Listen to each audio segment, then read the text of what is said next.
people don't need this art in their life. Uh, they can't eat it for food. They can't spend it for money. Oh, hi. Welcome to my podcast. Hi, dreamers. This is Sophie. I am a watercolorist. I am the artist and owner of my art business called Dream In Watercolor. You are listening to my podcast. And if you're new here, settle in because you are the therapist and I am the oversharing patient. All about my um, artist life, my entrepreneurial life, and being a single parent. So today, in this podcast, I am going to talk about think about being an entrepreneur or entrepreneur wannabe. Um, I want to talk about the very early days when decided, I decided with myself, me and myself, as this CEO team, that we are going to paint in our life. We're going to create art in our life. And in order to continue to do that, we need to, in some way, make it a stable in our life, make money with it, do something official with it.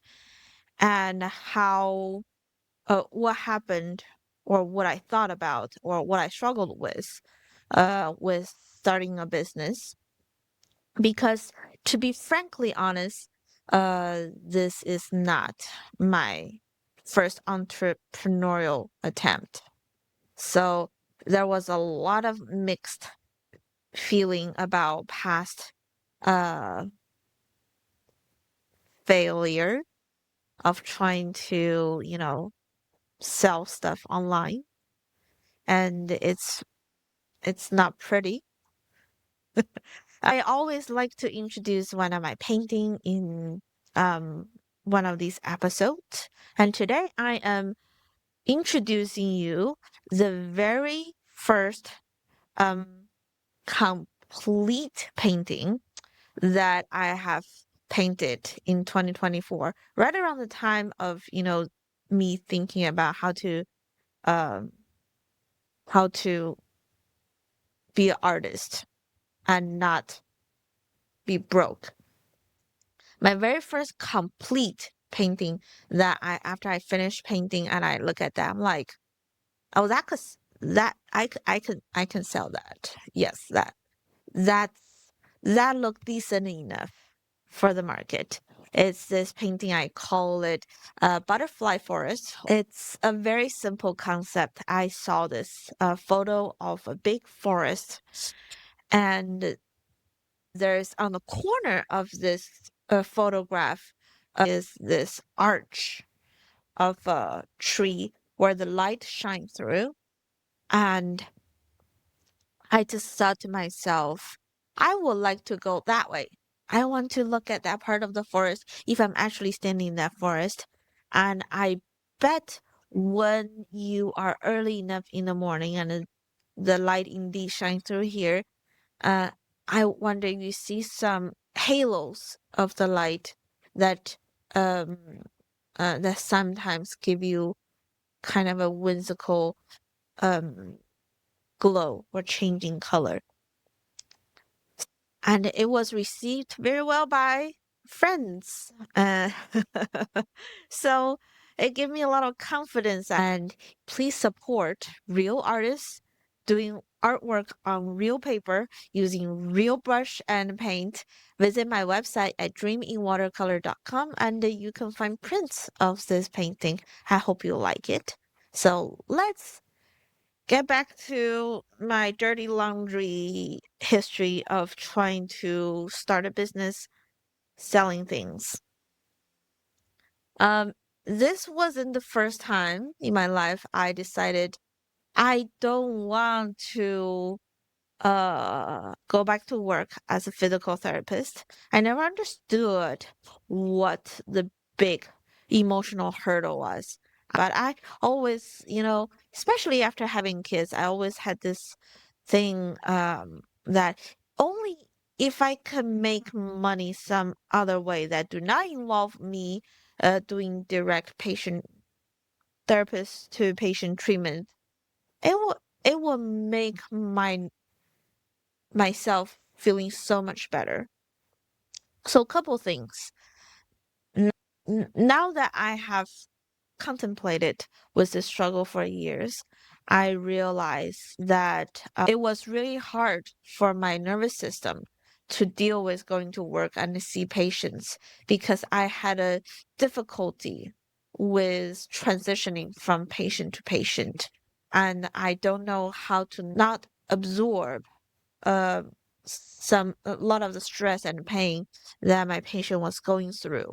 So going to work was emotionally and neurologically a very intense for me. Don't get me wrong. For all the years I worked as a physical therapist, I was a very good physical therapist. I was very well liked by my patients and all the clinics that I have worked with. Yes, and everybody has been nothing but extremely kind and supportive of me.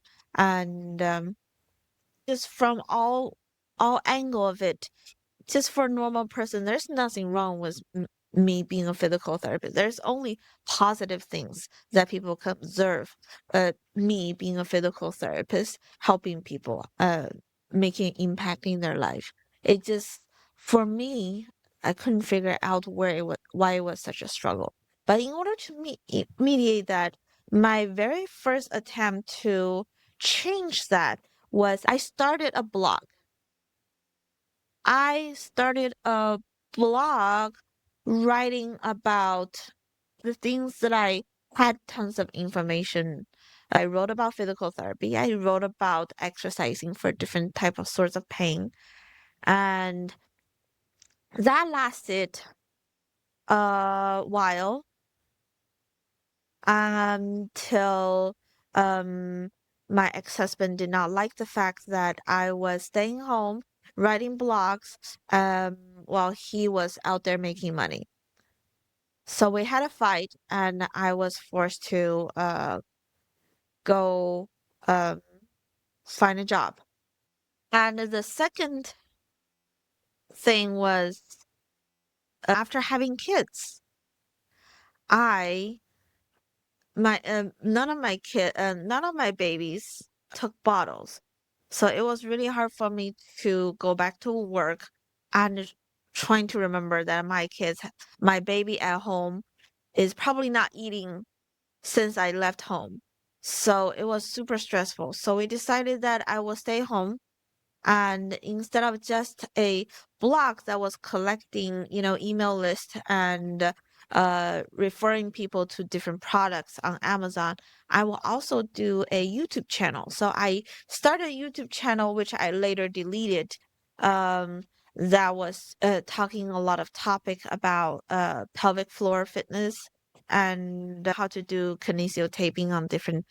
Basically, I was doing a blog and a YouTube channel, but my hope of source of income was still, trying to become a YouTuber, trying to become a blogger, and maybe it will take off something like that.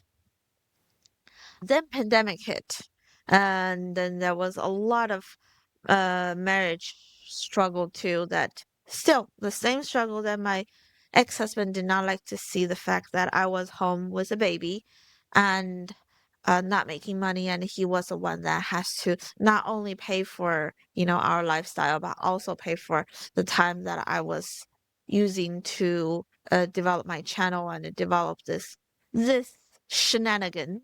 And so that came to a screeching halt when pandemic happened. I didn't have any time or resources to update the YouTube channel. However, when the channel was just being there by itself, it grew to a couple thousand subscribers all by itself. But then there's no way for me to go back to it. I deleted all the contents. My third attempt to be an entrepreneur was when maybe if I need to sell something rather than just create contents, I need to sell something.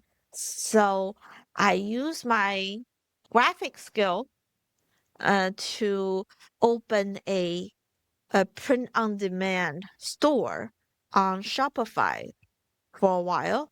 And I was trying to sell t-shirts and hats and towels, whatnots. I had about a few sell and here and there, which helped me to realize that just because I have products does not mean I know how to market them. And Etsy was not uh, pushing my product. Not that those were great products anyway. So that also caused me a lot of burnout to hold a job, to be a all-around mom and to run online store. So all those losing attempt of trying to make an extra income make me very apprehensive about, you know, trying to be an entrepreneur again. I know how hard it is to create content. I know how hard it is to work with algorithm on different platforms. I know how hard it is to market products. I know how draining it is to be constantly posting on social medias and pushing for sales. And apparently, not even learning all those skills, it did not help me to have a successful business in 2024. So and 2024, spring 2024, right after I uh, wrapped up my divorce process, I was thinking about in what way do I approach this whole art thing. Yeah. So I became a good researcher, like a good researcher do. I I went on YouTube, see what other artists, how other artists are selling their art, and I found a inspiring YouTuber. The one I took most business uh advice from is Crystal Cole, and this is her channel, and she is amazing lady who do uh brilliant colored pet portraits. She been selling art for over a decade, and she and art is paying her bill, and that's a good sign that you're taking advice from someone who has run a successful art business. And she went in all details about, you know, the prints that she's making and the art show she's going to, and the pricing and printer. And she gives, it's hard to imagine all that practical day-to-day advice that she put on her channel just to help another artist to understand how she did it to become profitable. And if you are thinking, if you're artist and you are at this threshold where you are thinking about starting a art business, make sure you go to her channel and subscribe to her channel and the bulk watch all her contents. And I hope it was as informative for you as it was for me back in 2 years ago. So I took a lot of advice from her, and it was so satisfying to be presented all the information that she knows. And s- spiritually, on the inside, energy wise, my favorite is a couple, Rafi and Klee. Rafi had books that talk about how to survive as a rogue artist. And Rafi do not give you straightforward information on how to pricing, how to sell, how to market, da da da da da, in his content. But he give you the mindset. He he he talk you into an artist mindset and the artist and art business mindset. Uh, Rafi and Klee also artists for over a decade, and uh, they started selling their art in flea market and farmers market, and just start small, and then they become their success come very slow, but their store their energy is amazing. So, if you need to stay positive while doing all these, make sure you listen to their podcasts. I still do. I still listen to every time when their podcasts come out. It's almost like a dose of "you're okay" for me whenever they choose to release a episode of their podcast. So I consume this information, and I decided, instead of staying home and try to sell stuff online, I took Crystal's advice of maybe I should sell in person, at the same time have an online presence. So that lead me to realization that I have never ever went to an art fair in my life. I have never ever bought art in my life. I have never ever just pay attention to what other artists are doing, um to survive in my life. So I thought, why not just get to breathe the air, not even test the water yet, just to breathe the artist air by going to an art fair, local art fair. And the first one comes to mind is the Edmonds Art Festival. On the Father's Day weekend, when I don't have my kids, in 2024, I took a day off from work and went to the fair all by myself. And I remember vividly looking at the canopies, the tents that each artist set up and the piece they have, and whether there were any watercolors there. I just all breathe in the amount of people show up on Friday to shop for art, the amount of family that showed up, the smell of popcorn and food trucks, and the buzzing noise, and that people are carrying art pieces that they have bought. It just amazed me, because for the longest, I don't know if you're artist and you've struggled with a concept that you create a piece of art work that's significantly satisfying for you, and then you go, so what? People don't need this art in their life. Uh, they can't eat it for food. They can't spend it for money. It does not serve anything for them except taking up wall real estate in their home. And if they want to have a pretty picture to look at their home, at least in my experience, where I'm not taught to appreciate other people's original work or art, uh, I'm taught to appreciate very realistic commodity in life, rather than, you know, appreciate original crafts. I just thought, if it's insane if you're not a millionaire that you can just do this for fun. Who needs an artwork in their life? If they want something pretty to look at, they can go online, find a picture, and print it out their printer, and the frame pop it in a frame that they bought from garage sale, and that will be that. And because at the time, all my home decor that I have on my wall are either family photos or art pieces that I have bought from Ross. when we bought the house.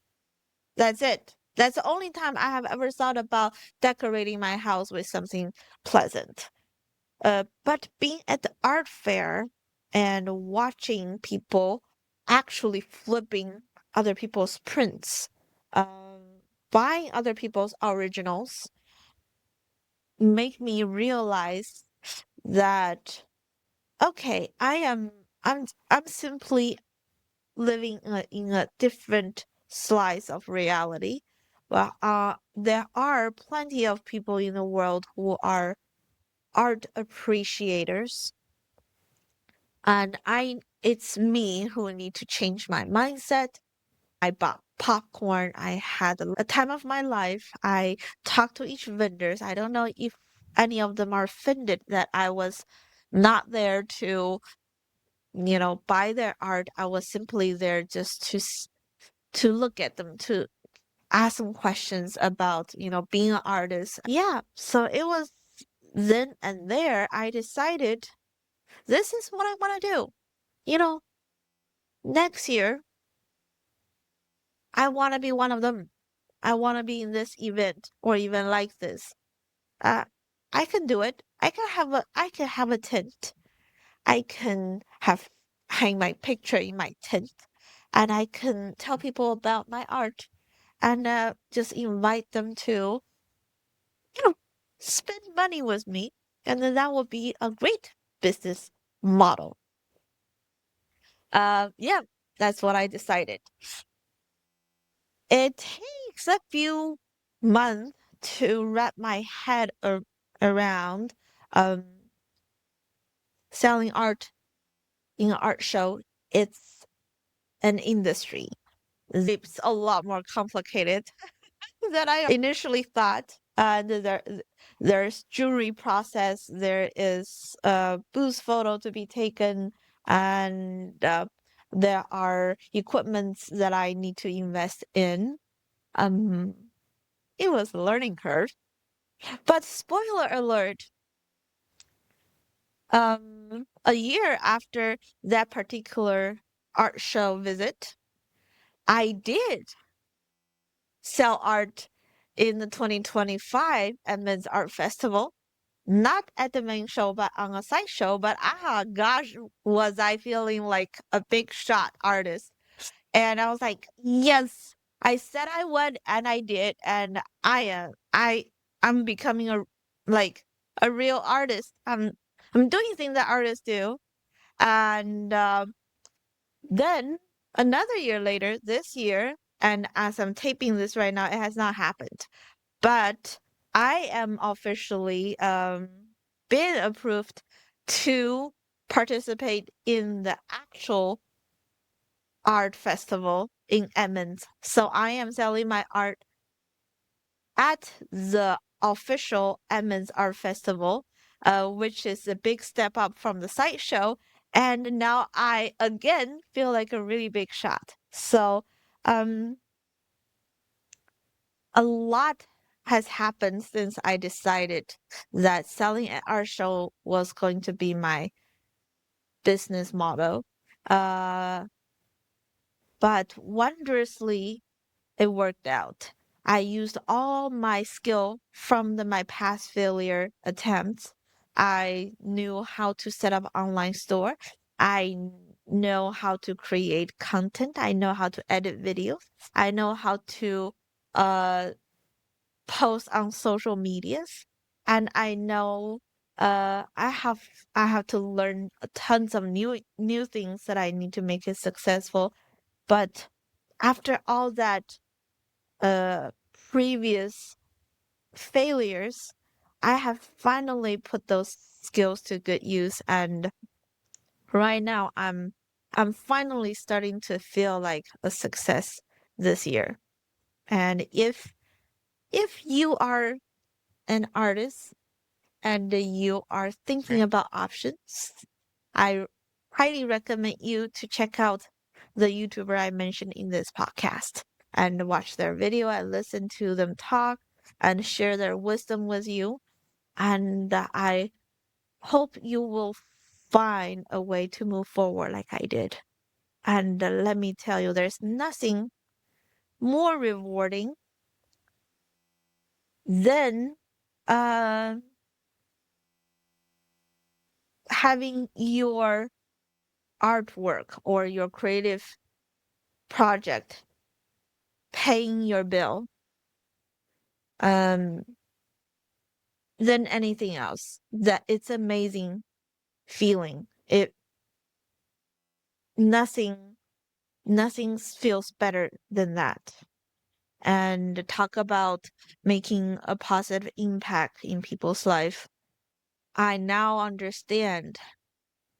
I am still getting used to people telling me that by having my artwork, by shopping with me, buying my artwork, by having my art in their life, I'm impacting their life in a positive way. And, you know, what can be better than that? Are you are you still with me? Are you still here? If you are, uh, you're such a gem. Please, if you're still here, you think this content is relatable, you like to hear more about my shenanigans about being an artist and our business, and if you find my content relatable and helpful and inspiring anyway to make this world less lonely and to embark on this journey together. Please interact with my podcast on whatever platform you are on, whether subscribe, follow, like, all that good jam. And I hope to see you in the next podcast. And keep on dreaming. And I appreciate you. And see you next time. Bye.